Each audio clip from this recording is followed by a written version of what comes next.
Estimados alumnos, bienvenidos a la octava clase virtual del curso Estructura y Función. En esta octava semana tocaremos el tema Sistema excretor urinario como regulador del medio interno. Aquí observamos dos puntos. Primero, el sistema excretor urinario para la formación de la orina. Y segundo, medio interno y pH. El logro de la semana 8 es el siguiente. Al finalizar la sesión, el estudiante describe la organización y estructura del sistema excretor. Los contenidos de esta presentación son los que ustedes observan aquí en la pantalla y pueden ver de que tocaremos macro y microestructura de los riñones, la nefrona y sus funciones para formar la orina, conceptos básicos de nefrona. También compartimientos de los líquidos corporales intra y extracelular, así como los electrolitos que lo componen, y también pH de la sangre. Aquí vemos un cuadro en donde esquematiza el sistema renal. Entonces aquí vemos cómo está compuesto el riñón de una cápsula, de una corteza, la porción más externa, de una médula y la pelvis renal que recibe la formación de la orina, vías urinarias que van a permitir el transporte de la orina hasta evacuarla, y la nefrona cómo se organiza para generar esta función de formar orina, como un corpúsculo renal y como tubos renales. También no es la única función formar orina, también tiene otras funciones como secretar hormonas, eritropoyetina para aumentar el número de glóbulos rojos, renina para regular la presión y vitamina D para básicamente mantener el nivel de calcio. Los órganos del sistema excretor urinario. Estos órganos podemos ver acá de que el sistema excretor urinario está compuesto por órganos remarcados en un cuadro de color rojo.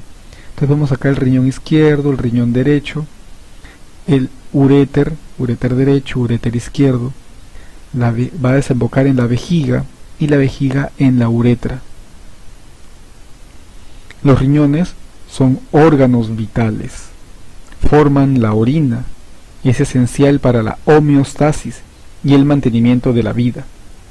Los riñones ajustan la excreción para igualar la ingesta de líquidos, obviamente, y mantener en sangre concentraciones normales de muchas sustancias. Los productos de desecho nitrogenados se eliminan junto con la orina. Esta orina va a desembocar en la pelvis renal y la pelvis renal va a conducir el uréter, la orina por el uréter. Y el uréter, su única función es de conducción. Conduce la orina. ¿Hacia dónde? Hacia la vejiga. Y la vejiga almacena la orina. Y después la evacúa a través de la uretra. Esta misma imagen se encuentra en esta placa radiográfica, para que ustedes puedan comparar ambas imágenes. Entonces tenemos aquí el riñón derecho y el riñón izquierdo. Pueden ver cómo el riñón izquierdo es un poco más alto que el derecho. También podemos ver la pelvis renal, la médula renal está de color blanco, la corteza renal es de color gris y todo esto es el uréter de color blanco, donde va a transportar la orina y desemboca en la vejiga. Esta es la vejiga. Entonces podemos ver que la parte más interna del riñón está en contacto con el músculo psoas ilíaco. Esto de aquí hacia los lados, y aquí también se puede ver, este de aquí y este otro, se llama músculo psoas ilíaco o también músculo psoas mayor, pero más lo conocemos como psoas ilíaco. En esta otra imagen vamos a ver los planos de referencia en la pared anterior del abdomen. Entonces tenemos planos de referencia, unos planos que pasan por debajo del reborde costal y también a través del píloro. Esta es la porción del píloro del estómago. Este es el estómago. Entonces le llaman plano transpilórico o también le llaman una línea por debajo del reborde costal. También tenemos planos verticales o líneas verticales que pasan por la línea medio clavicular. En esta otra imagen ya vemos la ubicación del riñón. Está muy cerca al páncreas, a la cola del páncreas. Esta es la cabeza, su cuerpo y su cola. Y ese es parte del intestino delgado, duodeno, ya lo vamos a explicar en la siguiente semana. Y acá vemos un riñón derecho y un riñón izquierdo. Cómo está ubicándose, en qué parte de la topografía, en qué parte de las regiones del abdomen se encuentra. Podemos ver, en líneas generales, que los riñones son dos. Miden aproximadamente 12 centímetros de alto por 6 centímetros de ancho por 3 centímetros de grosor. Tiene forma de habichuela, como lo pueden ver acá. Su peso aproximado es de 150 gramos. Son órganos que están por detrás del peritoneo, es decir, son retroperitoneales. Al decir retroperitoneales, quiere decir que el peritoneo es una membrana que envuelve los intestinos, como si fuese una bolsa. Esa bolsa, esa membrana, por debajo de ella, levantándola, se encuentran los riñones, también el páncreas. Están ubicados los riñones hacia ambos lados de la fosa lumbar. Esta es la región lumbar, toda esta zona, y hacia ambos lados hay una fosa, le llaman fosa lumbar. Están obviamente hacia ambos lados de la columna vertebral. Acá está la columna vertebral, hacia ambos lados de la columna vertebral se encuentran los riñones. El riñón derecho va a ocupar esta región, toda esta región. Entonces ocupa el epigastrio, el hipocondrio derecho, el flanco derecho y también el mesogastrio. En cambio, el riñón izquierdo, que ocupa esta región, va a estar ubicado en parte en el epigastrio, otra parte en el hipocondrio izquierdo, en el flanco izquierdo y en el mesogastrio. Como dato adicional, pero ninguno de los dos riñones van a ocupar las fosas ilíacas, ni el hipogastrio. En otras palabras, ni las fosas ilíacas, derecha o izquierda, ni el hipogastrio es ocupado por los riñones. Aquí tenemos una vista anterior y una vista posterior para poder ubicar a los riñones. Acá los riñones están señalados con flechas. Tenemos el riñón derecho, el riñón izquierdo. El riñón derecho siempre va a estar un poco más abajo que el izquierdo por el hígado. El hígado lo va a impedir de que pueda estar al mismo nivel. Y acá tenemos el riñón izquierdo, mucho más alto que el derecho, justamente porque el hígado va a impedir que el riñón derecho supere este nivel. Entonces podemos ver también que está en relación a la altura de los cuerpos vertebrales, y podemos decir de que el nivel aproximado del límite superior se encuentra entre T11 y T12. T11 es la 11ª vértebra torácica y T12 la 12ª vértebra torácica. Entonces el límite superior de este riñón se encuentra entre estas dos vértebras. El límite inferior se encuentra en L3, en la 3ª vértebra lumbar. Ese es el límite inferior. El riñón derecho, como dijimos, es mucho más bajo que el izquierdo debido al hígado, y los riñones descienden con la inspiración y también descienden en la bipedestación. Es decir, si una persona se pone de pie, el riñón va a descender por efecto del peso del corazón, de los pulmones sobre el diafragma, y el diafragma, al presionar estos órganos, también hace de que los riñones desciendan. En esta otra imagen tenemos las relaciones anatómicas de los riñones. Entonces tenemos relaciones anteriores del riñón. Acá tenemos la correlación con los órganos con que se encuentran en contacto, tanto riñón derecho como riñón izquierdo, y las relaciones posteriores del riñón, si pasan apoyados sobre alguna costilla o tiene, por ejemplo, algún músculo cercano por ahí. Vamos a mencionarlos. Por ejemplo, en la cara anterior, esta es la relación anterior. La cara anterior tenemos en el riñón derecho, se relaciona con el hígado, duodeno y ángulo cólico derecho. Sin embargo, el riñón izquierdo, se relaciona con el estómago, tenemos acá el área gástrica, la cola del páncreas y el ángulo cólico izquierdo. También parte con el vaso. En cambio, la cara posterior, ambos se van a relacionar con el músculo diafragma encima, el músculo psoas-ilíaco en esta porción más interna, más medial, y el músculo cuadrado lumbar. El polo superior de los riñones, ambos están cubiertos por las glándulas, y la glándula que está sobre el riñón se llama glándula suprarrenal, la cual queda dentro de una fascia renal junto con el riñón. En cambio, el polo inferior de los riñones, ambos se relacionan con el borde inferior de la apófisis transversal de la tercera vértebra lumbar, como se mencionó en la imagen anterior. En esta otra imagen podemos ya ver relaciones en cuanto a lo que es borde interno y borde externo. Esta es una imagen o un corte axial del abdomen, donde se observa el riñón derecho, el riñón izquierdo. Acá tenemos el cuerpo vertebral, esta es parte de la médula espinal, esta es lo que es la espalda, la región dorsal. Entonces esta va a ser la región ventral. Esto de color gris grande es el hígado, y esta es la vesícula biliar. Entonces, si el hígado siempre está hacia la derecha, nunca va a estar hacia la izquierda, salvo que sea una malformación, entonces este lado es el hipocondrio derecho. Por lo tanto, este riñón es riñón derecho. Bien, estos son asas intestinales.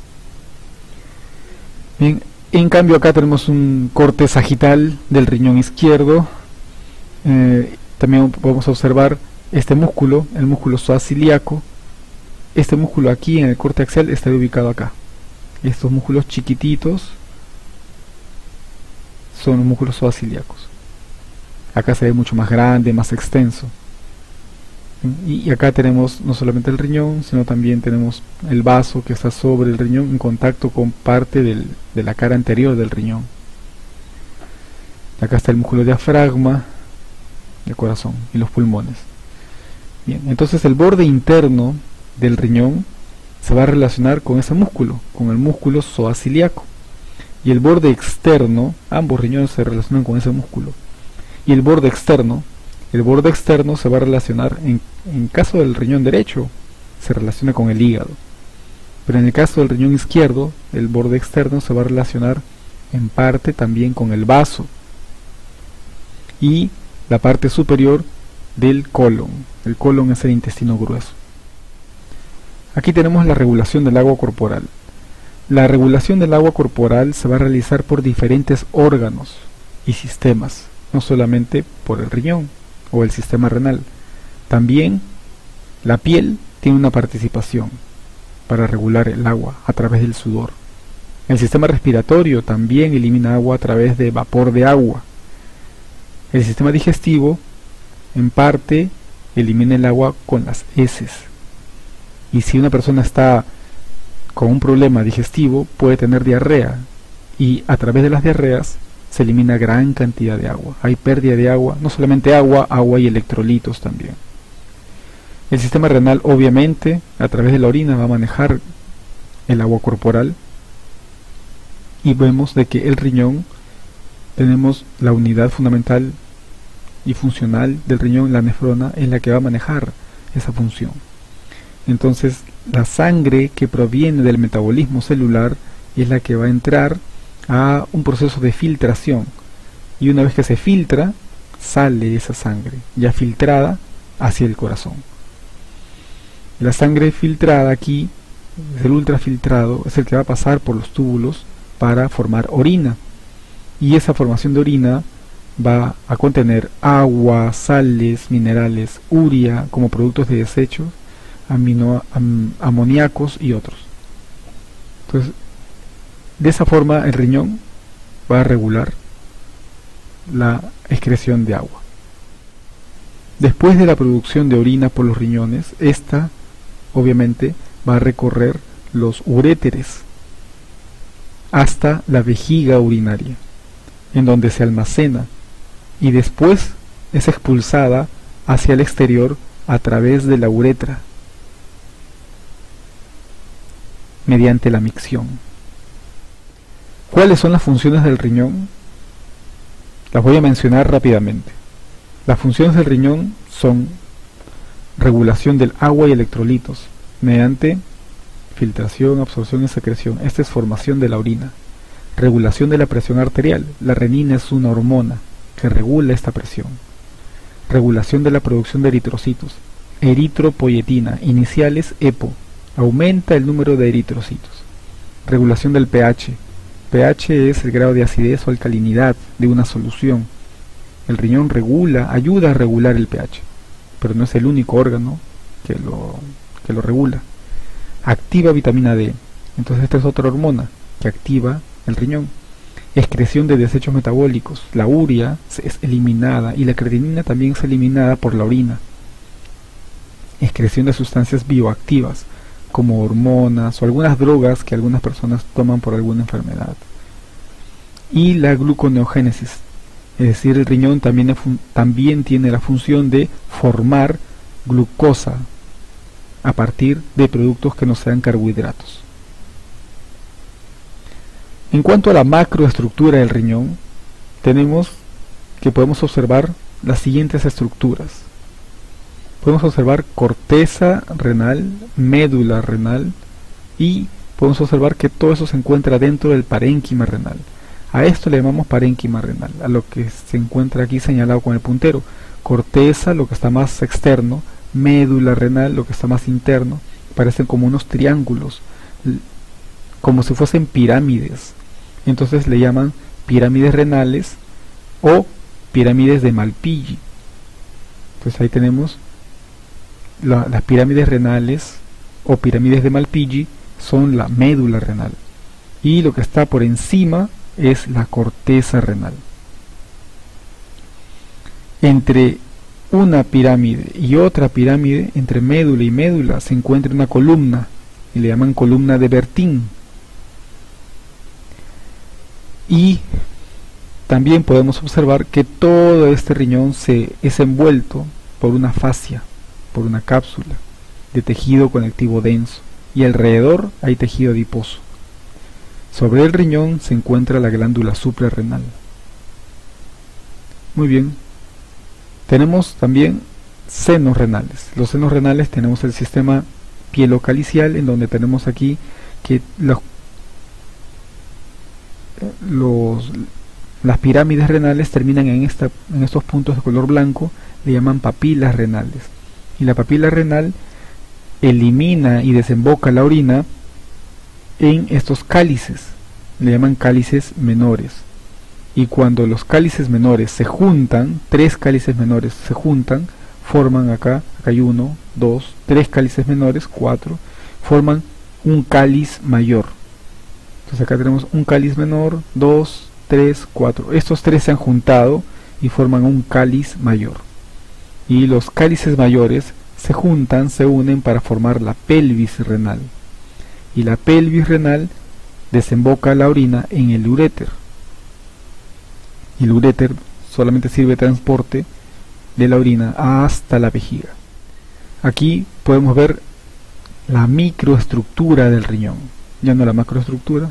Entonces en microestructura observamos lo siguiente, lo mismo, una cápsula que envuelve al riñón por fuera, es cápsula de tejido conectivo, acá tenemos CP, cápsula de tejido conectivo, y sus capas, que son básicamente corteza, acá está como letra C, por fuera, y la médula, como la letra M, en forma de un triángulo, de una pirámide, le llaman pirámide de Malpighi, y entre una pirámide, también tiene letra P, pirámide, y otra pirámide de Malpighi o médula, se encuentra una columna, le llaman columna de Bertin, así es, columna de Bertin.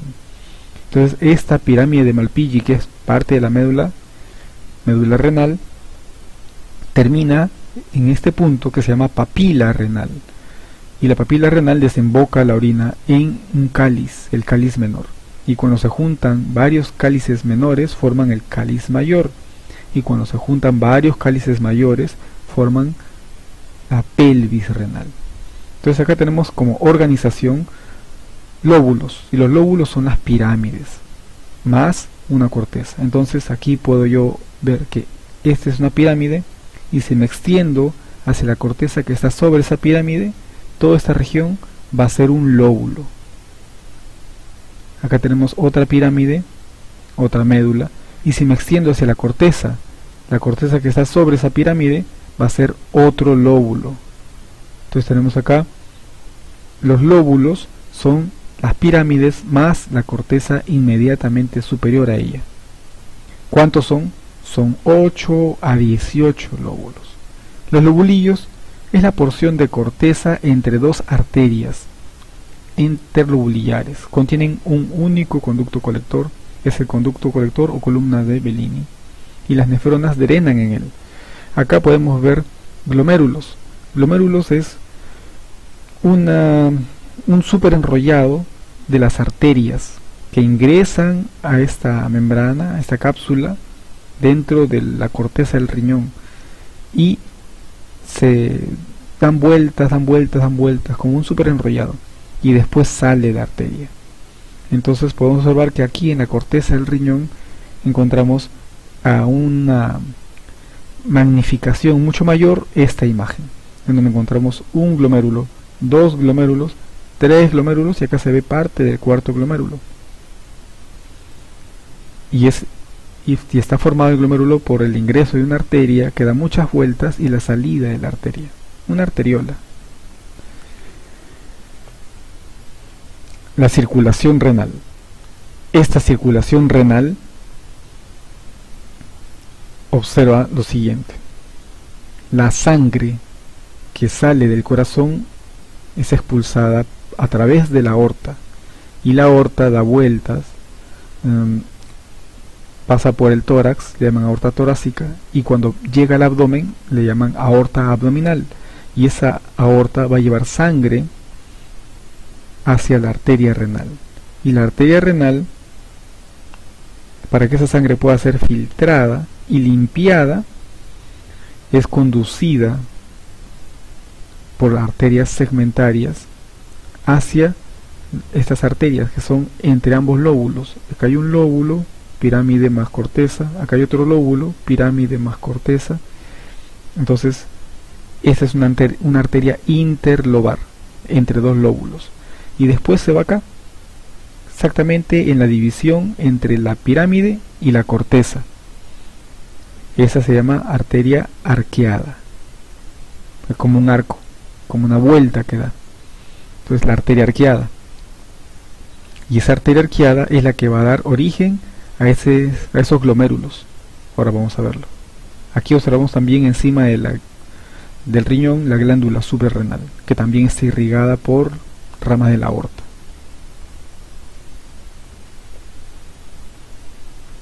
Acá podemos observar la circulación renal, obviamente la arteria renal que habíamos mencionado antes, la arteria interlobar entre los dos lóbulos. Lóbulo es pirámide más corteza, entonces acá hay uno, acá hay otro lóbulo. Esta es la arteria interlobar. Después va a dar una vuelta, un arco.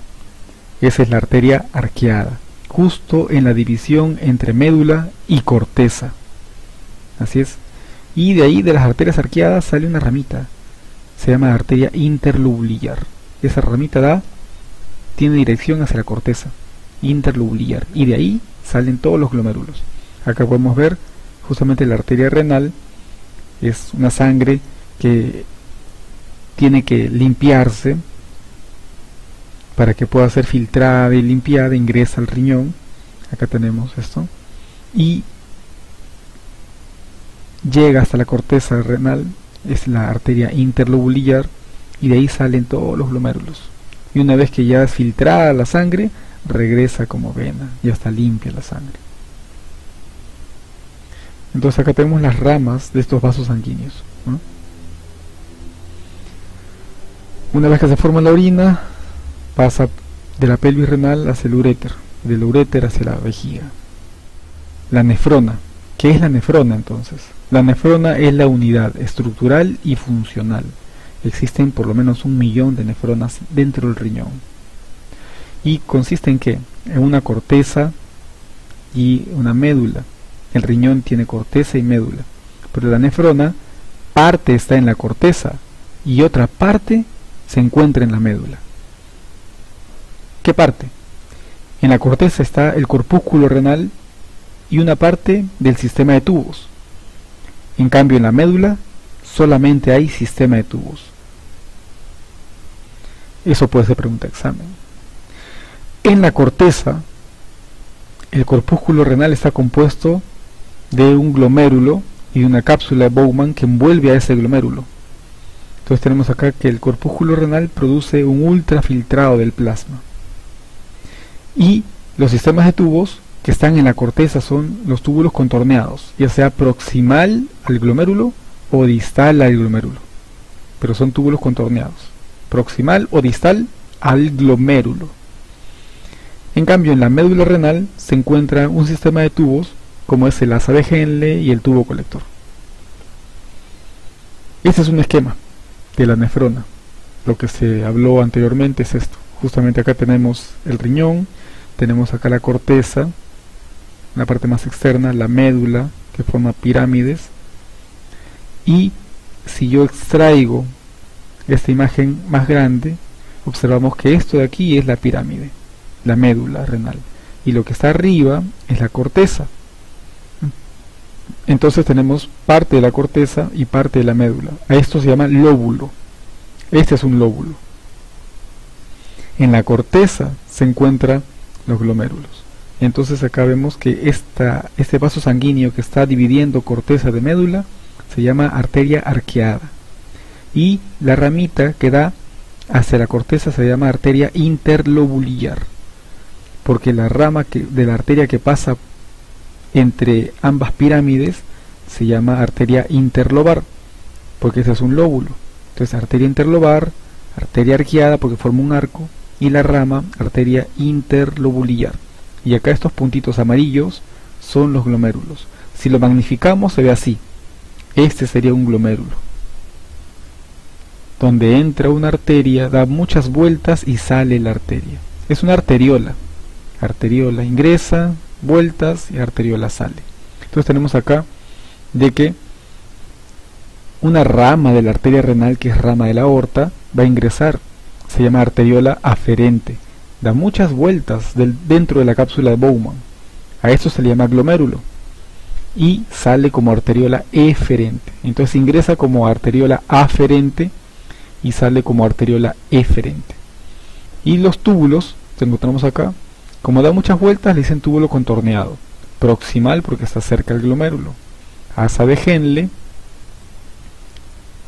porción delgada, porción gruesa, y después viene otro sistema de tubos contorneados, se llaman túbulo contorneado distal, y después ya se acerca el tubo colector. Colector porque va a colectar toda la orina formada de diferentes túbulos contorneados distales. Entonces vemos que esta porción de aquí es la médula, de aquí para abajo es médula, y de aquí para arriba corteza. El glomérulo siempre se encuentra en la corteza. Nunca vas a encontrar un glomérulo en la médula. En la médula solamente encuentras asa de Henle y tubo colector, nada más. En la corteza tienes al glomérulo, al túbulo contorneado proximal y al túbulo contorneado distal. Los glomérulos están ubicados en la corteza, como dijimos. Otra vez tenemos acá la arteria renal, sus ramas. Esta es una rama interlobar porque tienes acá un lóbulo, corteza más médula, otro lóbulo, corteza más médula, interlobar, su rama al formar un arco, arteria arqueada o arcuata. Arcuata es más en latín. Tenemos una ramita, estas ramitas hacia arriba le llaman interlobulillares. Y de estas, si ampliamos esta imagen acá, vemos que estas ramitas o arterias arqueadas claramente están dando esa rama de las arterias interlobulillares. Y estas arterias interlobulillares salen pequeños ovillos, pequeños puntos rojitos. Esos son los glomérulos. Esos son los glomérulos. Así es. Entonces de las arterias interlobulillares sale una arteriola aferente que da muchas vueltas en la cápsula de Bowman, y después sale la arteriola como arteriola eferente. Y ahí se produce el ultrafiltrado del plasma, claro está. Y esta parte morada son serie de túbulos en donde el ultrafiltrado es captado, es recepcionado en estos túbulos para concentrar la orina. Aquí tenemos la distribución en la nefrona, en la corteza y médula. Tenemos otra vez acá las arterias, arteria renal. Si pasa entre ambos lóbulos se va a llamar arteria interlobar. Esta columna, ¿se acuerdan el nombre? Columna de Bertin, la columna de Bertin. Y cuando se dobla, llaman arteria arqueada o arcuata, y sus ramitas, arteria interlobulillar. Y la arteria interlobulillar da origen a la arteriola aferente. La arteriola aferente genera este de acá, genera el glomérulo. Entonces ingresa la arteriola aferente, un ovillo dentro de la cápsula de Bowman, y sale la arteriola eferente. Y los túbulos, contorneo proximal, asa de Henle, contorneo distal de color anaranjado y tubo colector de color amarillo. Otra vez acá tenemos otro glomérulo, túbulo contorneo proximal de color celeste, asa de Henle, amarillo, tubo contorneo distal, anaranjado, y tubo colector, otra vez amarillo. Corpúsculo renal. El corpúsculo renal es donde se va a producir la filtración de la orina. Esa filtración de la orina o filtración glomerular se va a dar de la siguiente manera. Tenemos acá la arteriola aferente, por donde ingresa la sangre que proviene de la arteria renal. Arteria renal que es rama de la aorta, y la aorta obviamente atrae sangre del corazón. ¿Para qué? Justamente para limpiarla. Entonces viene aquí la sangre de la arteria renal, da varias vueltas como un súper enrollado dentro de esta cápsula, que es la cápsula de Bowman, y a eso le llaman glomérulo. Y después sale la arteriola, pero ya como arteriola eferente. Y entonces la arteriola ingresa con el nombre de arteriola aferente y sale con el nombre de arteriola eferente después de haberse dado muchas vueltas dentro de la cápsula de Bowman. Y el corpúsculo renal es la composición entre el glomérulo y la cápsula de Bowman. Ese ultrafiltrado ingresa aquí, a este espacio. Este espacio de la cápsula de Bowman, este espacio aquí va a recibir el ultrafiltrado y va a pasar acá, al túbulo contorneado proximal. Junto con las arteriolas está la mácula densa, que es parte del túbulo contorneado distal, y algunas células mesangiales también, y yuxtaglomerulares. Yuxta significa junto a, entonces yuxtaglomerular junto al glomérulo. Entonces estas células de color verde que están juntos al glomérulo se llaman células yuxtaglomerulares. Aquí obtenemos lo siguiente, es la filtración glomerular. Entonces las distintas características de las capas que van a generar la filtración glomerular son las siguientes. Acá vemos la arteriola aferente, arteriola eferente, y antes las miles de vueltas que dio para generar el glomérulo dentro de la cápsula de Bowman. Entonces, y ya una vez que recibió el ultrafiltrado de la sangre aquí, ese ultrafiltrado pasa por el túbulo contorneo proximal. Entonces ese es el glomérulo. Entonces la primera capa para la filtración glomerular son los numerosos poros que presenta en la superficie. Estos glomérulos tienen poros. Entonces esos numerosos poros tienen unos diámetros de más o menos 50 a 100 nanómetros. Entonces esos poros van a permitir una filtración selectiva dependiendo del tamaño de la partícula o de la molécula. Entonces moléculas muy grandes no van a pasar porque no van a atravesar ese poro. El tamaño del poro es de 50 a 100 nanómetros. Entonces estos poros no permiten el paso, por ejemplo, de células sanguíneas, porque son las células mucho más grandes que los poros. Entonces ya es un ultrafiltrado, ya es una forma de filtrar la sangre hacia el espacio de Bowman. Vemos acá que este capilar glomerular en un corte transversal se puede ver aquí. Este es un corte transversal del capilar glomerular. Y estas células que están encima del capilar glomerular está acá. Se llama podocito. Podocito porque tiene como pies que se colocan encima de este capilar glomerular. Y una célula mesangial que está uniendo a todos los capilares. Pues acá tenemos los podocitos. La segunda barrera de filtración glomerular es la membrana basal. La membrana basal de este capilar. Entonces, uno serían los poros, de 50 a 100 nanómetros. Y dos, la membrana basal, que es una malla de glucoproteínas y proteoglicanos. Esta membrana va a impedir el paso de moléculas grandes también, especialmente proteínas, debido a una carga negativa. En otras palabras, la membrana celular de esta membrana basal va a impedir el paso de algunas células, también por su tamaño y por su carga negativa. ¿Quién tiene carga negativa dentro de la sangre? Las proteínas. Entonces las proteínas no van a poder pasar. Primero por su tamaño, son más grandes de 100 nanómetros, igual que los glóbulos rojos, glóbulos blancos o plaquetas.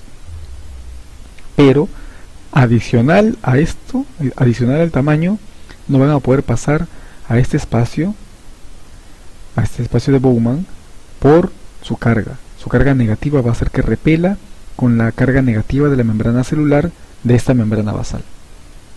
Membrana basal del capilar. Entonces acá este recuadro lo ampliamos mucho más y vemos como estos podocitos se pueden observar acá. Estos son los podocitos, parte de los pies de esa célula, con muchos pies, podocitos. Esta parte de aquí de color rojo es la membrana basal de los capilares. Acá tenemos el capilar, la sangre del capilar, y acá tenemos la parte del espacio de Bowman, donde tiene que pasar lo filtrado, el ultrafiltrado. El ultrafiltrado de la sangre tiene que pasar aquí. Entonces, esta parte de aquí corresponde a la membrana basal del capilar. Esto sería la sangre y estos serían los podocitos. Y acá tenemos ya lo que pasó, lo filtrado. Podemos ver entonces aquí la imagen. Esta imagen que se observa acá arriba es una imagen donde tenemos arriba la cápsula de Bowman. Esta cápsula de Bowman y acá abajo la luz del capilar. Esa luz del capilar tenemos sangre, es la sangre que está acá, la luz del capilar. Y tenemos acá la membrana basal, los poros que genera esa membrana y las células endoteliales. Ok, perfecto. Entonces tenemos que sobre este capilar encontramos estos podocitos, estos de acá. Acá está representado de un color verde, las proyecciones de los podocitos. El tercer punto o el tercer mecanismo de filtración glomerular son los podocitos. Es decir, son células epiteliales que tienen numerosas prolongaciones y proteínas citoplasmáticas que cubren los capilares glomerulares, dejando espacios de pequeño tamaño, y van a impedir el paso de moléculas cuyo peso molecular sea más de 100.000 Daltons. En otras palabras, tenemos primera barrera de filtración, los poros, de 50 a 100 nanómetros no pasa, como las células que conforman la sangre, los elementos formes de la sangre. Ya saben ustedes cuáles son los elementos formes de la sangre: glóbulos rojos, glóbulos blancos, plaquetas. Ok, y eso no pasan por estos poros. Segundo, la membrana basal de estos capilares tiene una carga negativa y repele con las cargas negativas, por ejemplo, de las proteínas que están acá en la luz del capilar, en la sangre. Entonces las proteínas no pasan por su carga negativa, que repelen con la carga negativa de la membrana basal, y por su tamaño, es más grande de 100 nanómetros. Y la tercera barrera son esas proyecciones de los podocitos, que van a hacer que moléculas cuyo peso molecular mayor a 100.000 Daltons no pasen. Es una tercera barrera que se suma. Primera barrera, los poros. Segunda barrera, membrana basal con su electronegatividad. Y tercera barrera, proyecciones de los podocitos. Pero además, en la parte central del glomérulo entre los capilares están las células mesangiales. Acá tenemos células mesangiales entre los capilares que van a conformar el glomérulo. Estas células mesangiales no forman parte de la barrera de filtración, sino que son células de soporte, son células fagocíticas e incluso células reguladoras de la hemodinámica del glomérulo, porque se contraen estas células disminuyendo o aumentando la superficie de filtración, disminuyendo o aumentando el flujo sanguíneo renal. Entonces tiene como función soporte, células fagocíticas e incluso regulan la hemodinámica del flujo sanguíneo renal. Pero no forman parte de estas barreras. Estas barreras de filtración son las tres que mencionamos, pero no las células mesangiales que están entre los capilares. Aquí tenemos que la filtración glomerular se produce, como dijimos, tenemos una arteriola aferente por donde ingresa la sangre, múltiples vueltas da esa arteriola en estos capilares y después sale como arteriola eferente. Y aquí observamos que hay un ultrafiltrado del plasma y pasa al espacio de Bowman, porque esta es la cápsula de Bowman, entonces este es el espacio del mismo nombre, espacio de Bowman, y ese ultrafiltrado pasa al túbulo contorneado proximal. Entonces la barrera de filtración glomerular depende de, dijimos, tamaño, peso molecular y carga. Entonces acá está mal, no son dos, son tres: tamaño, el peso molecular y la carga. El tamaño lo determinan los poros de los capilares. El peso molecular lo va a determinar los podocitos que están sobre los capilares, y la carga eléctrica lo determina la membrana basal. Estos compuestos que atraviesan la barrera de filtración glomerular se vierten al espacio urinario. Así es, dijimos que todo vierte con las flechas amarillas hacia el espacio de Bowman para ir hacia el túbulo contorneado proximal porque está muy cerca al glomérulo. Acá tenemos que el ultrafiltrado es el componente de la sangre menos las células menos proteínas. Eso es el ultrafiltrado. El 21% del gasto cardíaco, que equivale más o menos 1200 mililitros por minuto, es considerado flujo sanguíneo renal. Y el paso de fluidos y solutos a través del glomérulo es un transporte pasivo a favor de una gradiente de presión, le llaman presión hidrostática. Pero eso es suma y resta de muchas presiones, entre presión hidrostática y presión oncótica. Acá están. Entonces vamos a ver esta suma y resta de muchas presiones. Por ejemplo, tenemos que la presión sanguínea va a generar 55 milímetros de mercurio, pero en el espacio de Bowman también hay presión de líquido, presión hidrostática, que genera 30 milímetros de mercurio en contra de la presión de agua que quiere ingresar al espacio de Bowman. Y aparte tiene una presión oncótica, la sangre por las proteínas que no pasaron al espacio de Bowman, las proteínas que se retienen debido a su tamaño y a la carga negativa. Esa presión oncótica que generan las proteínas jala agua, retiene agua, y la presión con que retiene es de 15 milímetros de mercurio. Entonces la sangre que pasa por el glomérulo tiene dos presiones: la presión hidrostática, que es de 55 milímetros de mercurio, y la presión oncótica, que jala agua, que es de 15 milímetros de mercurio. Aquí en el espacio de Bowman no hay proteínas, solamente hay agua, entonces líquidos, electrolitos.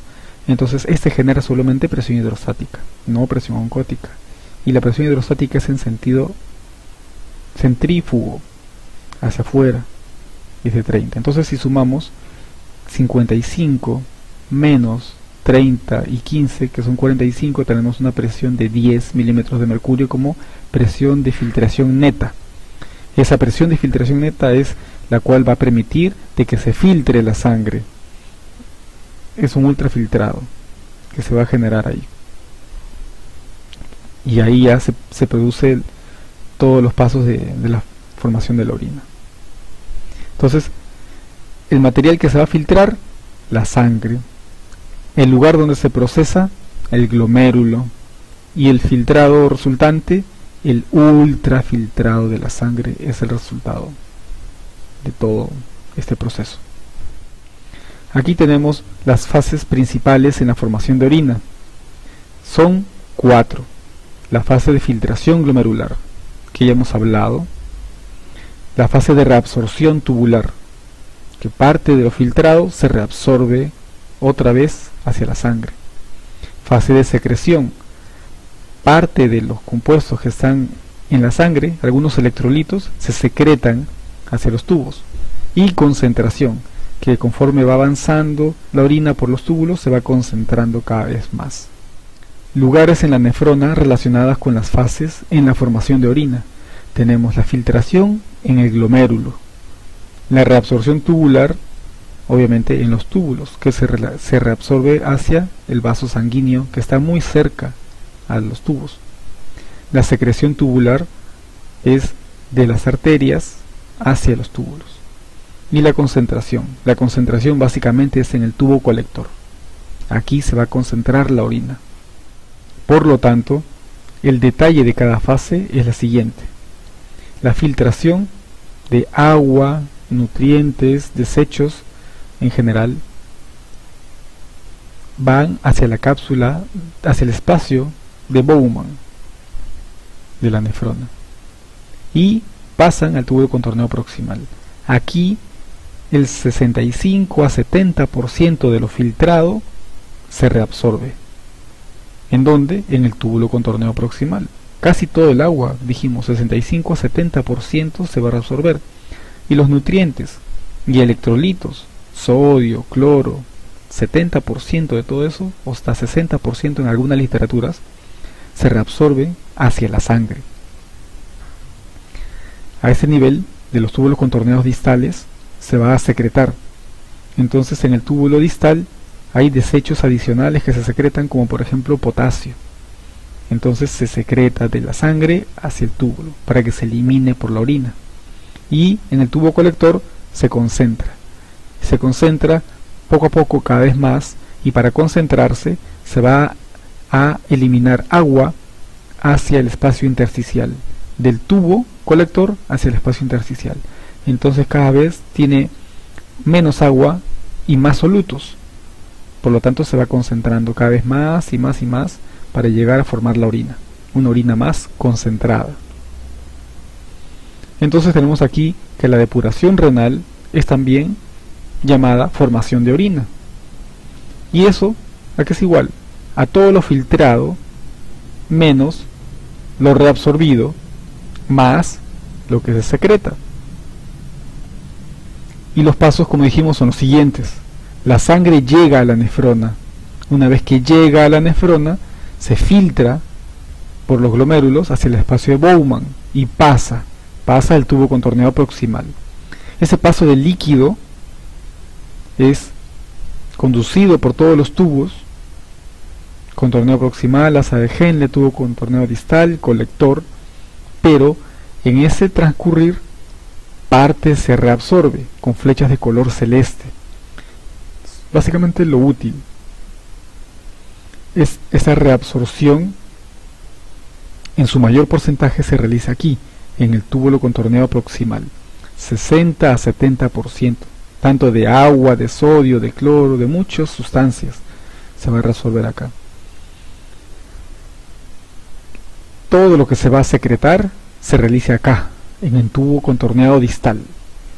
El tubo contorneado distal secreta por ejemplo potasio, y es lo que parte de una función para la formación de orina. Y para la concentración de orina tenemos acá en el tubo colector. Cada vez que descienda la orina por el tubo colector se va a concentrar más y más y más. Ahora, para concentrarse más pierde agua, y el agua se va del tubo colector hacia el espacio intersticial. y cada vez que pierde agua se va a concentrar más la orina. Aquí tenemos la reabsorción de agua, de sodio, de urea. Entonces tenemos que una vez que se filtra el ultrafiltrado de la sangre, como dijimos, el mayor porcentaje de reabsorción se produce en el tubo contorneo proximal. Sodio, cloro, agua, ¿no es así? 65%, algunos libros, otros 70%.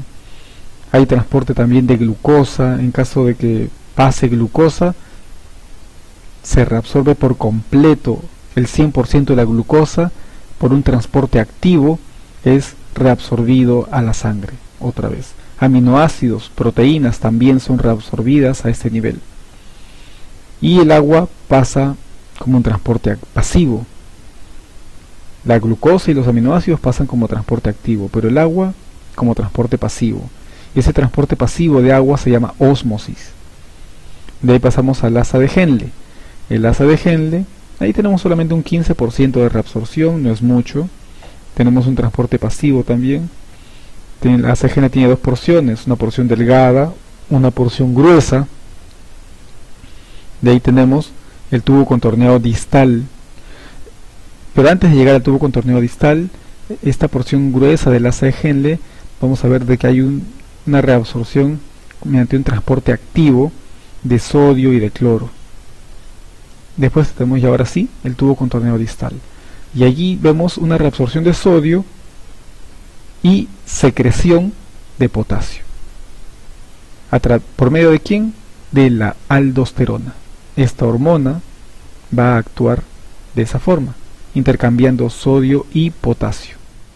Y por último, después de que la aldosterona intercambia sodio con potasio, tenemos aquí el efecto de la aldosterona es el siguiente: reabsorbe potasio.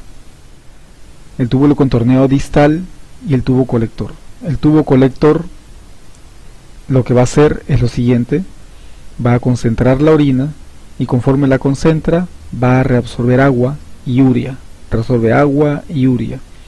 Y cuanto más reabsorba de agua, más concentrado va a estar dentro del tubo colector. ¿Quién genera la reabsorción de agua y de urea? La mayor concentración, esa reabsorción lo genera la hormona antidiurética con las iniciales ADH. Entonces la hormona antidiurética o ADH actúa sobre el tubo colector para reabsorber agua y urea y de esa forma poder concentrar más la orina y que se pueda eliminar orina con menos agua, controlar la cantidad de agua dentro de tu cuerpo de esa forma. En resumen, la formación de orina es de esa forma. Una persona sana tiene una orina compuesta por 95% agua, 3% urea y 2% sustancias minerales como sodio, potasio, cloro, fosfatos, sulfatos, otros. Pero vemos que, por ejemplo, acá hay glóbulos rojos, hay algunos electrolitos, hay glucosa, hay bicarbonato, potasio, urea. Todo eso llega por la arteriola aferente. El glomérulo es el ovillo que se genera dentro de la cápsula de Bowman y observas que los glóbulos rojos, blancos, plaquetas salen por la arteriola eferente. No pasan, ninguno de estos elementos formas de la sangre pasa al ultrafiltrado que se genera acá en el espacio de Bowman. Ese ultrafiltrado sí está compuesto de glucosa, de sodio, potasio, urea, agua. Todos estos compuestos van a ser reabsorbidos en el túbulo contorneo proximal en un 65%, hasta 70%, depende de la literatura. Y cuando llegamos al asa de Henle, porción delgada, porción gruesa, aquí va a haber una reabsorción activa de sodio y de cloro. Aquí la reabsorción de agua es pasiva en el túbulo contorneo proximal, pero la reabsorción, por ejemplo, de glucosa o de aminoácidos es así, es mediante un transporte activo. Acá en el asa de Henle la reabsorción de sodio y cloro es un transporte activo. Después pasamos al tubo contorneo proximal y del túbulo contorneado proximal hacia Henle llegamos al túbulo contorneado distal. Y el túbulo contorneado distal, aquí se produce la secreción. Y esa secreción de sustancias es un intercambio entre sodio y potasio. Y ese intercambio entre sodio y potasio se produce a través de la aldosterona. Es una hormona que actúa aquí, en el tubo contorneado proximal. Y el tubo colector porque recolecta la orina de varios tubos contorneados distales. Entonces acá termina un tubo contorneado distal, acá otro tubo contorneado distal, y así varios tubos contorneados distales terminan en este tubo colector. En el tubo colector se genera la concentración de la orina. Entonces se va a concentrar más la orina si se reabsorbe agua y urea hacia los vasos sanguíneos. ¿Quién actúa aquí? La hormona antidiurética, ADH. La producción de la orina. La sangre filtrada va a generar la producción de la orina como ustedes la conocen. Orina, de latín, urina, es un líquido acuoso, es transparente, es amarillo, es de un color característico. Ese olor característico generalmente es por las secreciones, por productos de desecho que se encuentran ahí. Es secretado por los riñones y es eliminado al exterior por el aparato urinario. La orina puede servir también para determinar la presencia de algunas enfermedades. Muchas veces usamos exámenes de orina para determinar infecciones, por ejemplo, u otras enfermedades que puedan expresarse mediante este examen. Se elimina al día aproximadamente 1,5 litros de orina y cerca de la mitad de los sólidos es urea, el principal producto de degradación de las proteínas.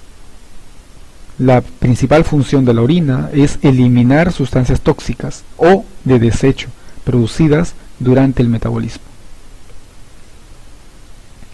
Observamos entonces aquí que el sistema renal tiene a los riñones, la cápsula que los envuelve, la corteza, la médula y la pelvis renal que va a recepcionar mediante sus cálices la orina para pasarlo a las vías urinarias que llega de los uréteres hacia la vejiga, ahí lo colecciona y después pasa por la uretra para poder verterlo al exterior y eliminarlo.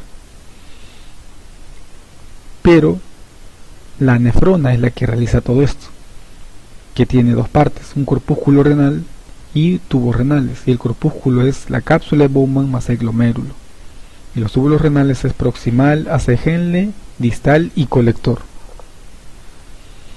Y aparte de la formación de la orina tenemos otras funciones, mencionamos, ¿no? Ahora pasamos a otro punto. Ahora pasamos al punto de lo que son líquidos corporales, líquido intracelular, extracelular.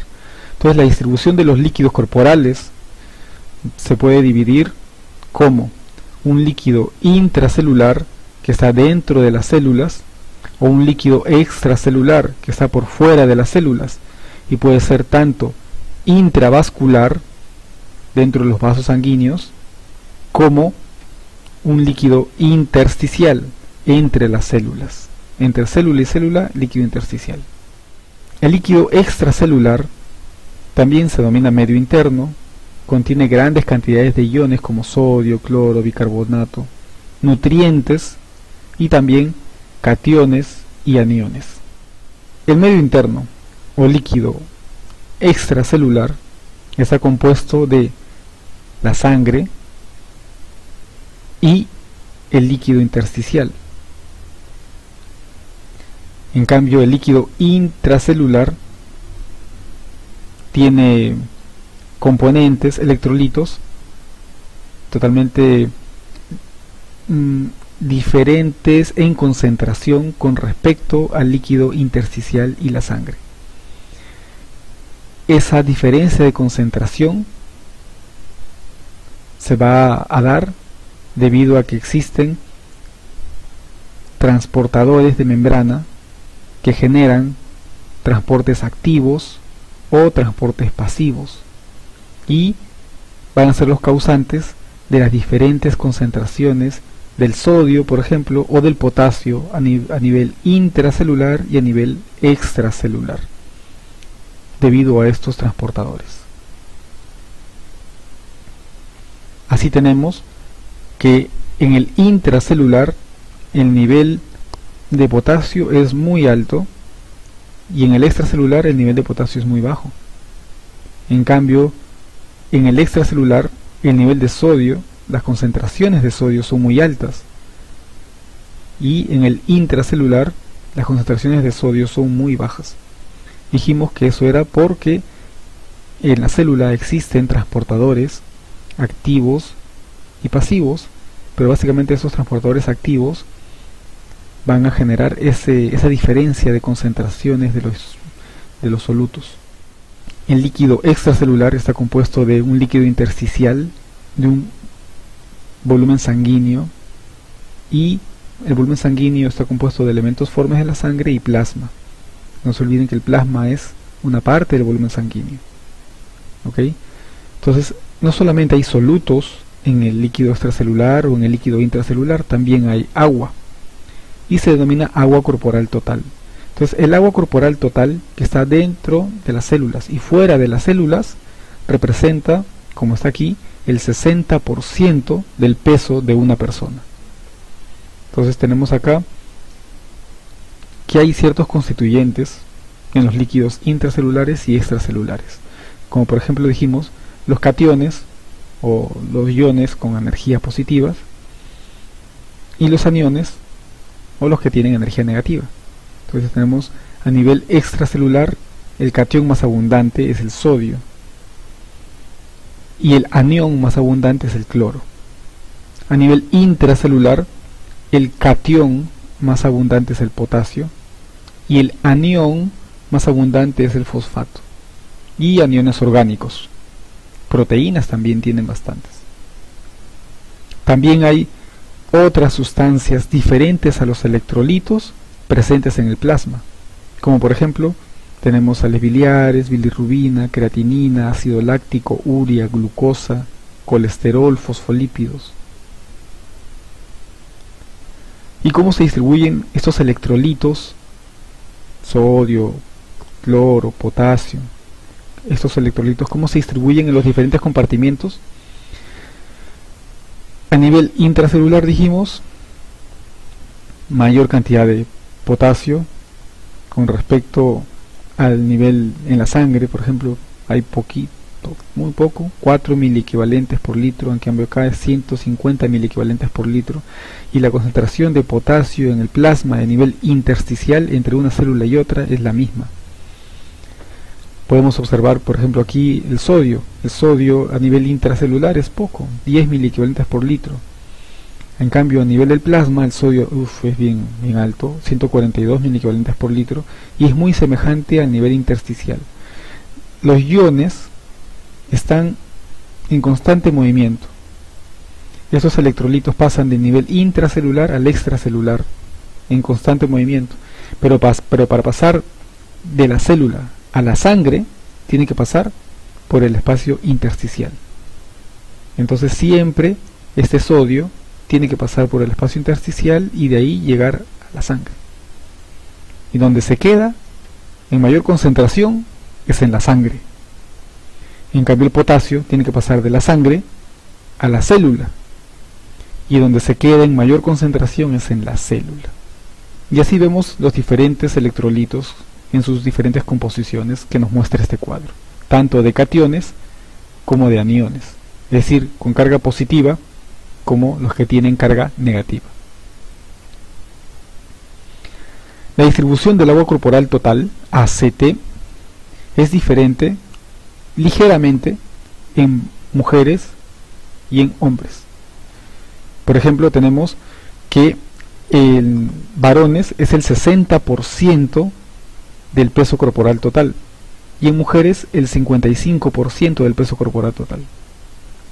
Entonces, de este 60%, dentro de la célula están los 2/3, intracelular, y a nivel extracelular, una tercera parte. Y de ahí se puede deducir que el 80% es intersticial y 20% es plasma. En la siguiente imagen se expresa mejor. Aquí tenemos la distribución del agua corporal total en los diferentes compartimentos. tenemos que el líquido intracelular es el 40% del agua corporal total. Y el líquido extracelular es el 20% del agua corporal total. En otras palabras, podemos decir que el 60% del peso corporal total es agua. 40% para el intracelular, 20% para el extracelular. Pero este extracelular se compone de intersticial y volumen sanguíneo. El líquido intersticial de estos 20 es 15% y el 5% restante volumen sanguíneo. Ahora, no se olviden, de lo que se calcule como volumen sanguíneo, plasma es 55% del volumen, porque el resto, 45%, es elementos formes de la sangre, glóbulos rojos, glóbulos blancos y plaquetas. No se olviden. Siempre, como les dije, siempre hay una interrelación entre los diferentes compartimientos del líquido intracelular y extracelular. Y esa interrelación es íntima entre electrolitos y también con el agua. Tenemos ingresos de agua y egresos de agua.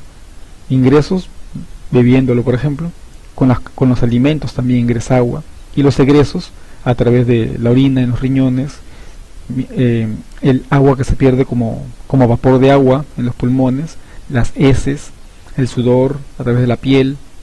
Entonces tenemos un volumen sanguíneo. Ese volumen sanguíneo se va a interrelacionar con el líquido intersticial entre una y otra célula, y también se interrelaciona con el líquido intracelular. Entonces tenemos que esto es el líquido extracelular, que es volumen sanguíneo más líquido intersticial, y todo esto es el líquido intracelular. Dijimos que el líquido intracelular representa el 40% del peso corporal total. Esto es el 20% del peso corporal total. Estos valores están calculados para una persona que pesa 70 kilos. Ahora pasamos a medio interno. ¿Qué es medio interno? Entonces, en estabilidad, la osmolaridad intracelular es igual a la osmolaridad extracelular. Osmolaridad, hay rangos de normalidad. Este es el rango de normalidad de la osmolaridad. Y básicamente es la concentración de solutos que tienen una solución. Esa es osmolaridad. Entonces tenemos que hay soluciones con poca osmolaridad. Entonces, si por ejemplo este fluido intersticial tiene menos osmolaridad que la célula, le llaman hiposmolar.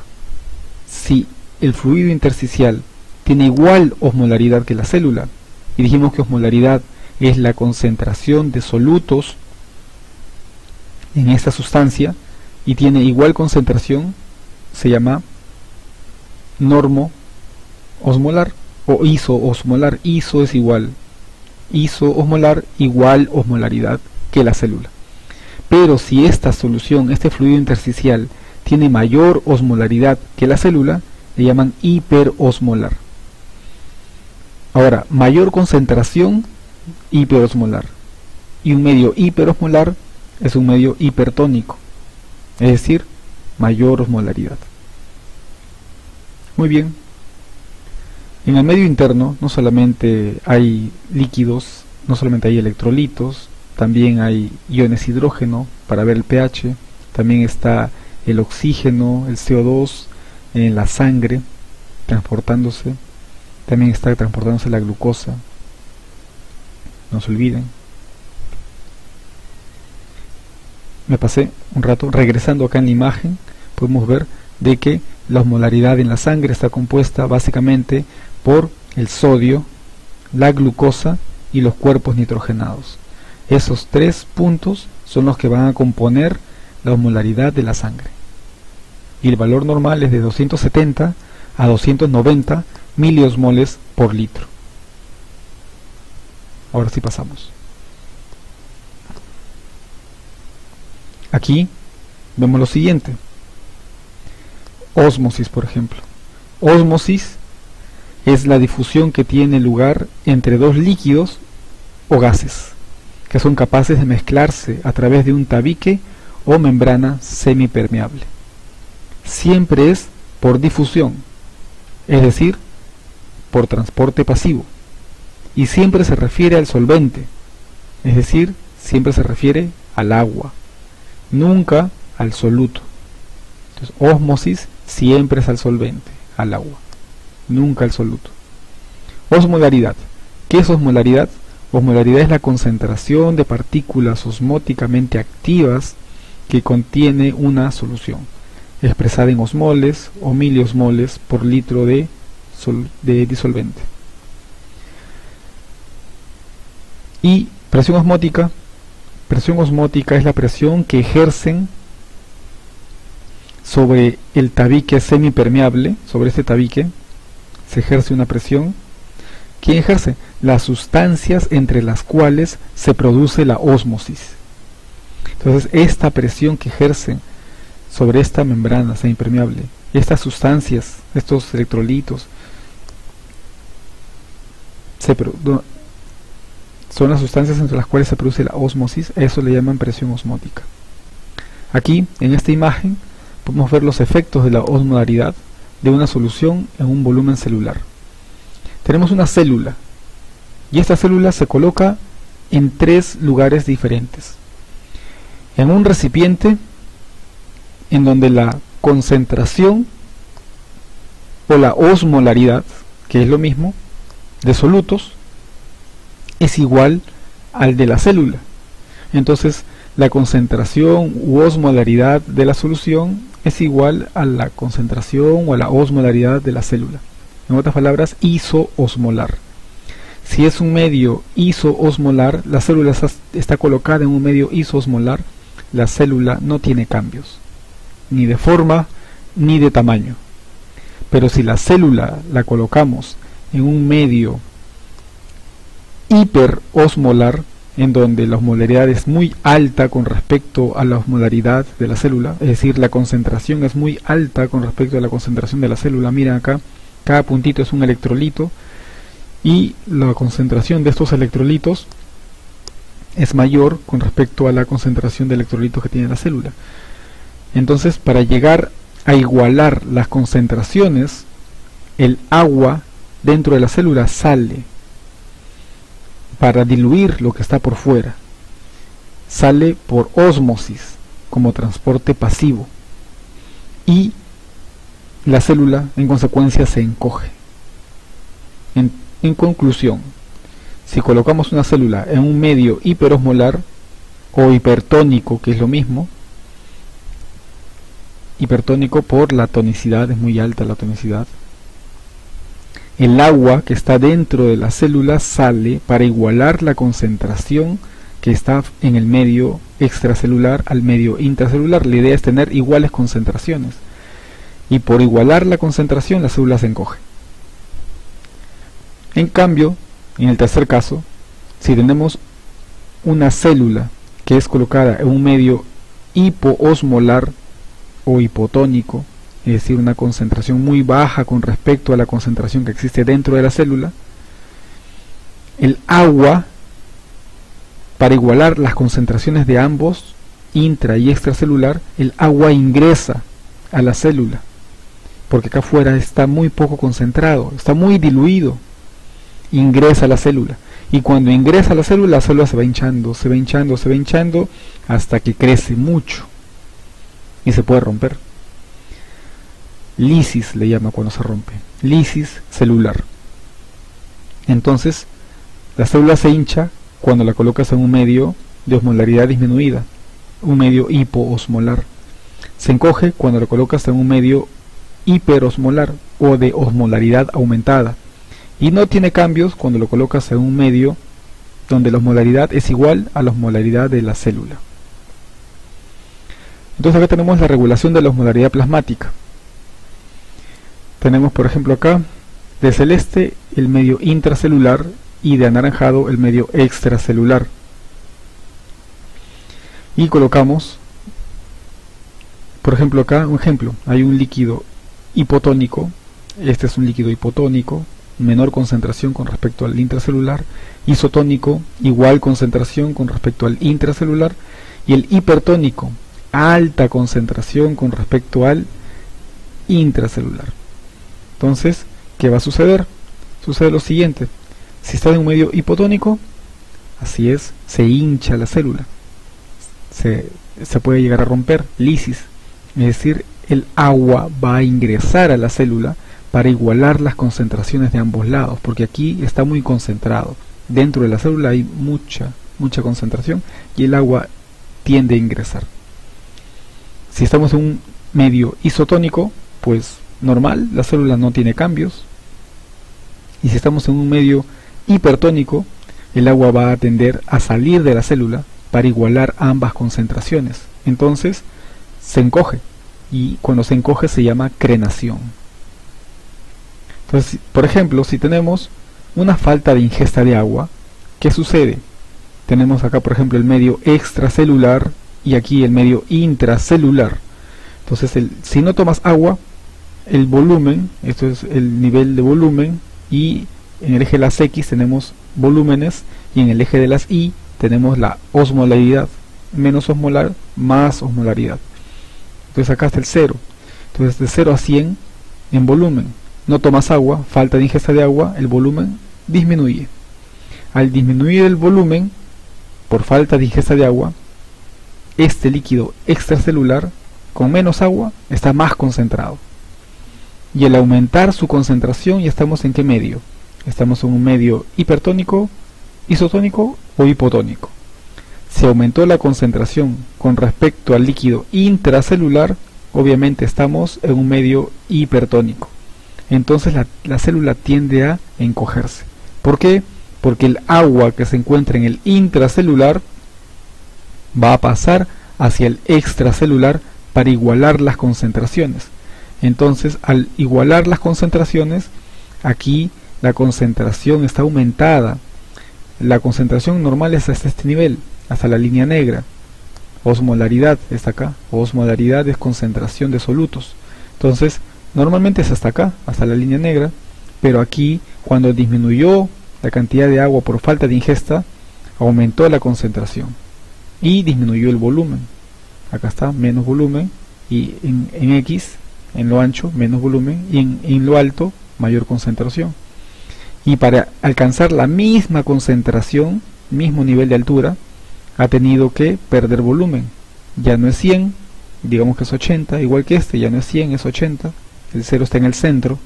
Entonces el agua que estaba aquí ha ingresado al extracelular, y ha ingresado para igualar la concentración del medio extracelular.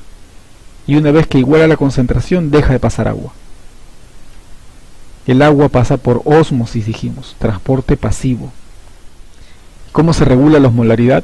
Fácil. En el sistema nervioso central existe un órgano que se llama hipófisis.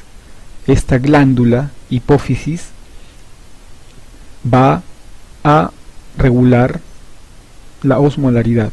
Entonces, si la osmolaridad se incrementa, hay aquí células que van a captar esa concentración, son osmorreceptores, y esos osmorreceptores van a estimular la liberación de la hormona antidiurética, ADH. ¿En qué parte del nefrón actúa la hormona antidiurética? Obviamente no en estas zonas, tiene que ser en el túbulo contorneado distal. ¿Para qué? Para concentrar la orina. Entonces actúa aquí, en donde permite que el agua se reabsorba, y al tener menos agua, tenemos que dentro del túbulo se encuentra más concentrado.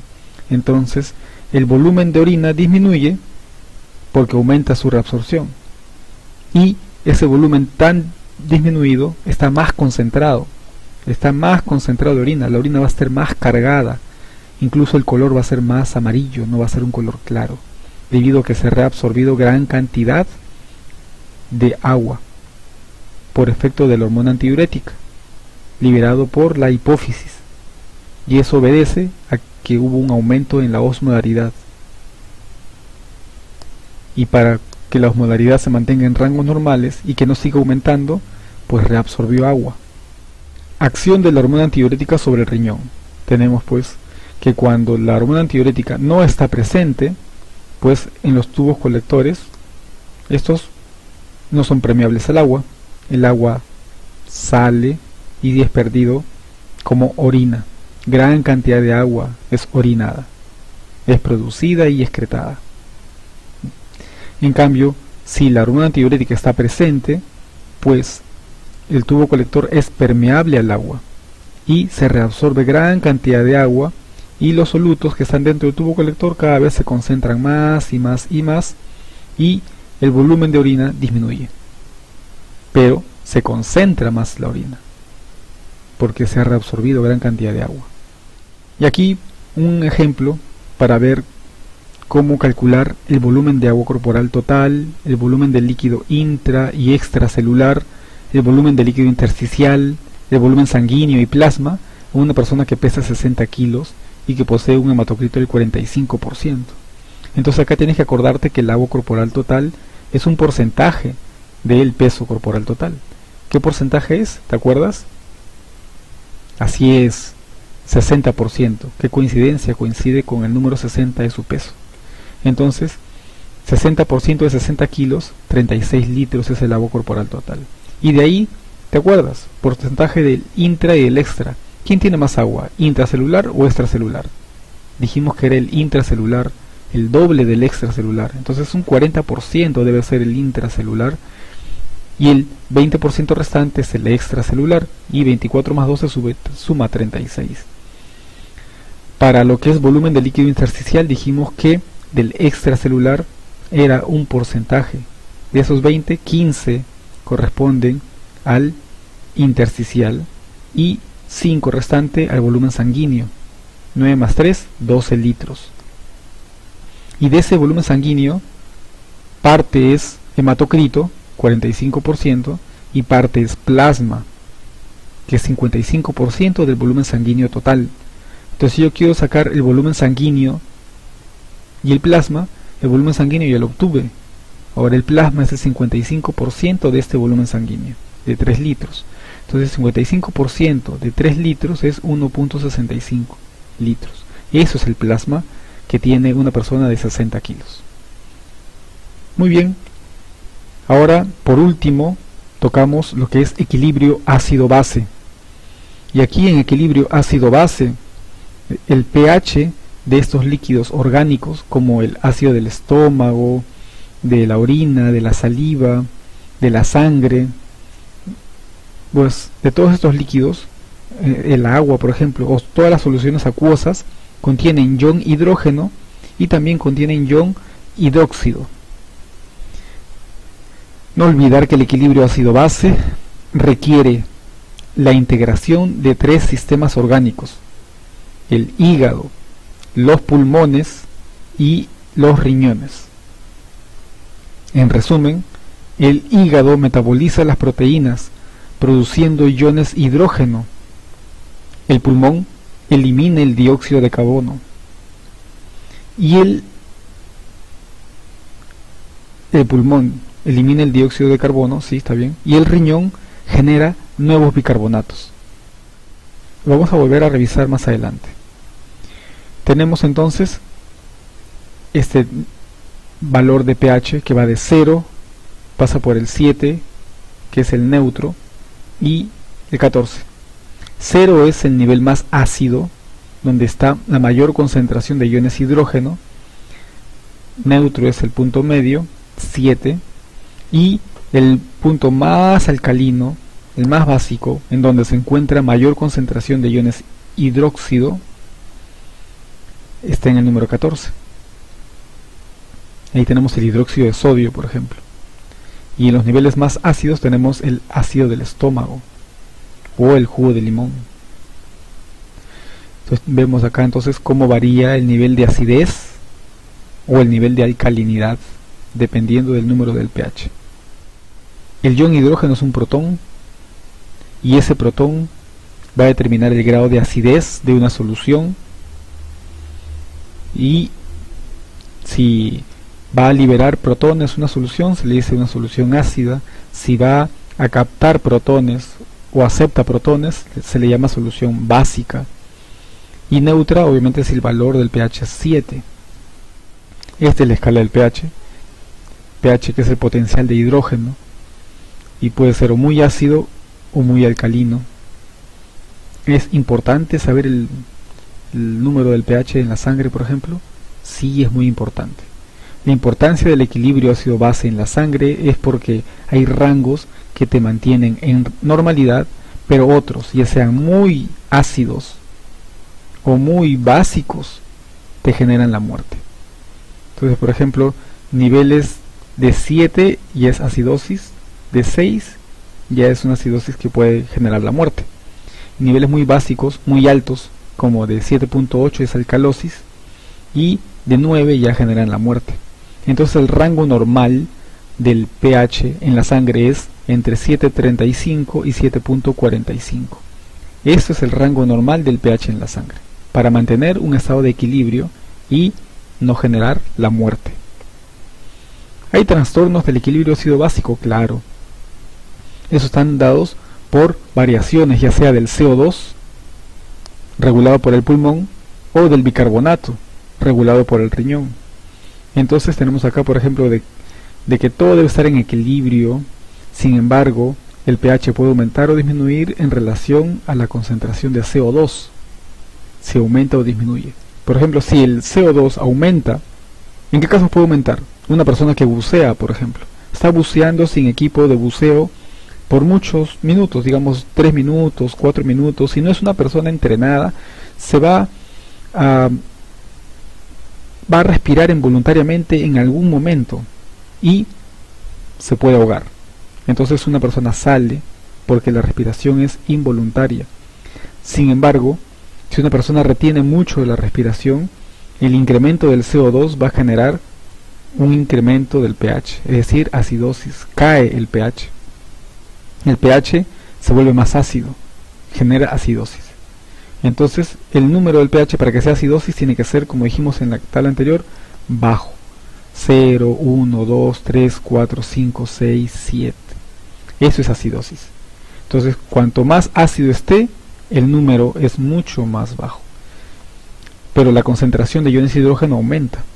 Entonces más CO2 aumenta la acidosis porque aumenta la concentración de iones de hidrógeno. Pero si disminuye el CO2, por ejemplo una hiperventilación, eso va a generar de que la concentración de iones de hidrógeno disminuya, y eso aumenta el número del pH. Y cuando el número de pH es más de 7, 8, 9 por ejemplo, como está en esta imagen, ya es alcalosis. Regresamos al anterior. Entonces, en conclusión, el aumento del CO2 genera acidosis y la disminución del CO2 genera alcalosis. Es una relación inversa, como pueden ver ustedes. Tenemos acá entonces que el equilibrio ácido-básico es así. El pH varía dependiendo de la concentración de iones de hidrógeno. Si la concentración de iones de hidrógeno es muy alta, le llaman acidosis. Y el número del pH es menos de 7. Pero si la concentración de iones de hidrógeno es muy baja, le llaman alcalosis. Y el valor del pH es mayor a 7.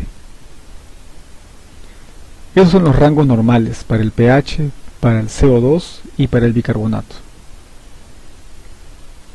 El bicarbonato, las unidades son miliequivalentes por litro. Y el pH no tiene unidades.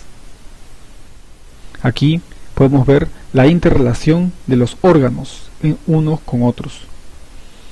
Por ejemplo, cómo el riñón genera nuevo bicarbonato, el pulmón va a eliminar el CO2 y el hígado metaboliza las proteínas produciendo iones de hidrógeno.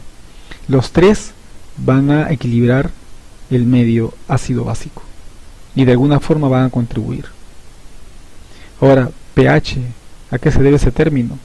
Bueno, el término pH es seguido de un número, 1, 2, 3, 4, 5, indica la concentración de iones de hidrógeno, como dijimos, o hidrogeniones en una solución. El pH de una solución se describe con un número específico. Ese número específico determina la acidez o alcalinidad de esa solución. Vemos aquí entonces de que la relación entre el pulmón y el riñón es directa desde el punto de vista de que el riñón genera bicarbonato, pero se combina con el ion hidrógeno, que son ácidos fijos, y se produce el ácido carbónico. Inmediatamente producido ácido carbónico se escinde por la anhidrasa carbónica y forma CO2 y agua. El CO2 es eliminado mediante la respiración. Y el paciente al ventilar elimina CO2. El CO2 también es aportado por los tejidos en la respiración celular. Aquí no olvidar lo siguiente, que tenemos ácidos volátiles y ácidos no volátiles o ácidos fijos. Los ácidos volátiles y los ácidos no volátiles o fijos se pueden obtener de diferentes formas. El ácido volátil por el sistema respiratorio, CO2.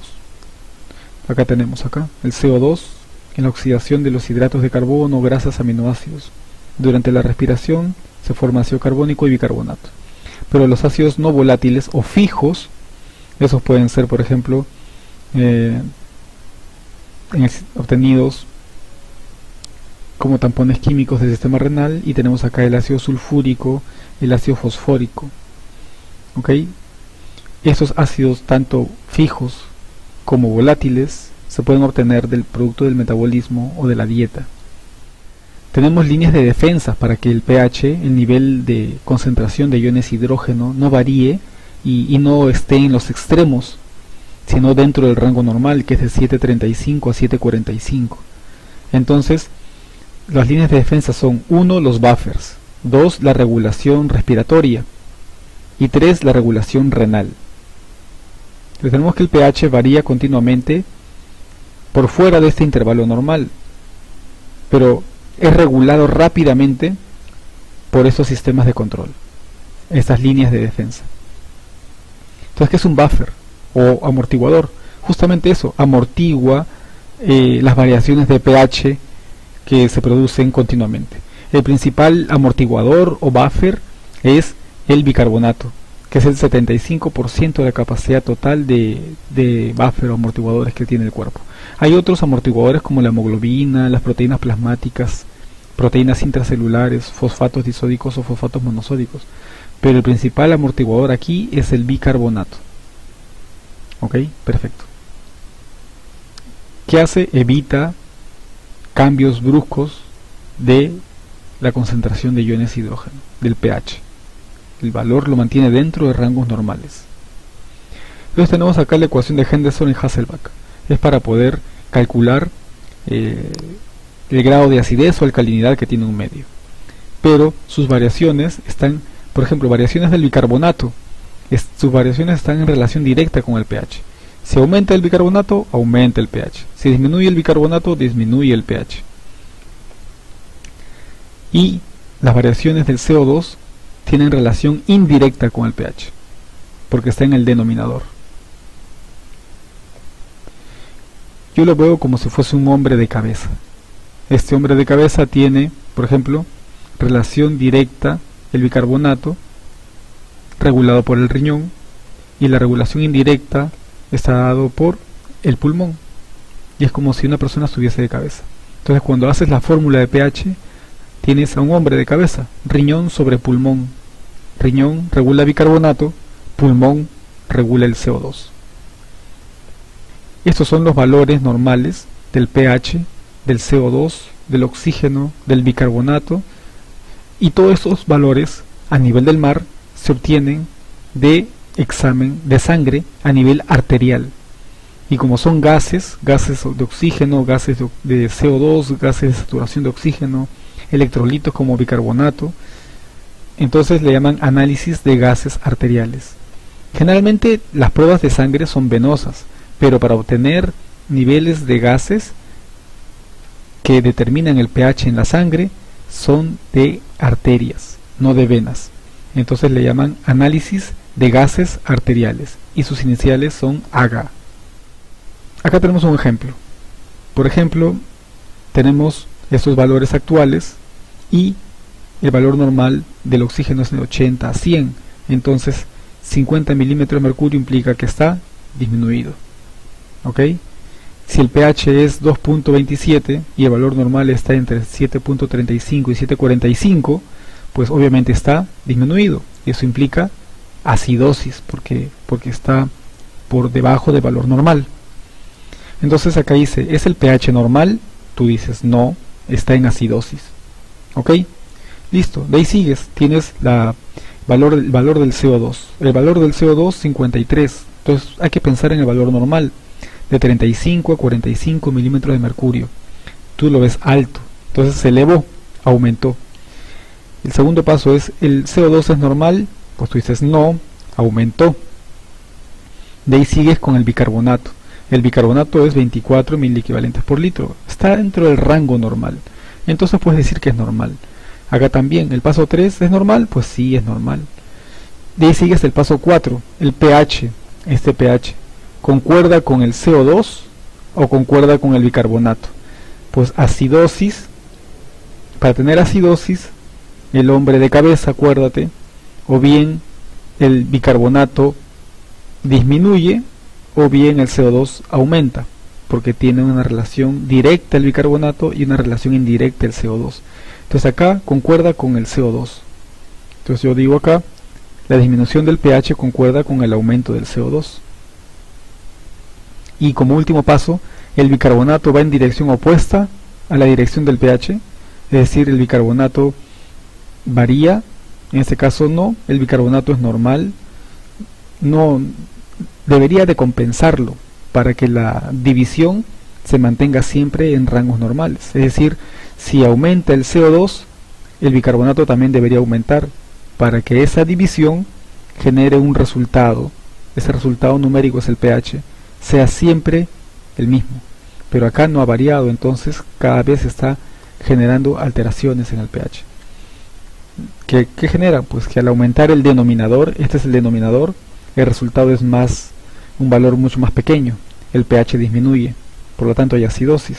Entonces tú puedes determinar que aquí estos dos tienen relación, y esa relación concuerda, por lo tanto, que la causa de la acidosis es respiratoria, es decir, el pulmón ha generado una retención de CO2, quizás está ventilando muy poco, quizás está con una enfermedad pulmonar, quizás puede estar, digamos, generando mucho CO2, el cual no es ventilado, no es eliminado por la respiración, y eso genera pues alteraciones del pH. Así como el pulmón puede generar la causa, acidosis respiratoria, también podría ser la causa el riñón, por alteración del bicarbonato. En este caso es el pulmón. Revisemos los logros. Los logros son los siguientes: que al finalizar la sesión, el estudiante describe la organización y estructura del sistema excretor. Y la conclusión de la sesión es la siguiente: el sistema excretor regula el volumen de agua y electrolitos. En la corteza siempre encontramos a los glomérulos, y en la médula el haz Henle y el tubo colector. La orina se diluye o concentra por acción de la hormona antidiurética, que actúa en el tubo colector. La orina pasa hacia los cálices y la pelvis renal, conducido por los uréteres hacia la vejiga, para eliminarse a través de la uretra. La nefrona es la unidad estructural y funcional del riñón. El líquido extracelular es también denominado medio interno. La concentración de una solución se define como osmolaridad. Un medio hiperosmolar genera un medio hipertónico, es decir, atrae el agua mediante ósmosis. Ósmosis es difusión, transporte pasivo. El pH es el grado de acidez o alcalinidad de una solución. El pH es regulado por amortiguadores o buffers. El principal buffer es el bicarbonato, 75%. Y el pH también es regulado por el pulmón y el riñón.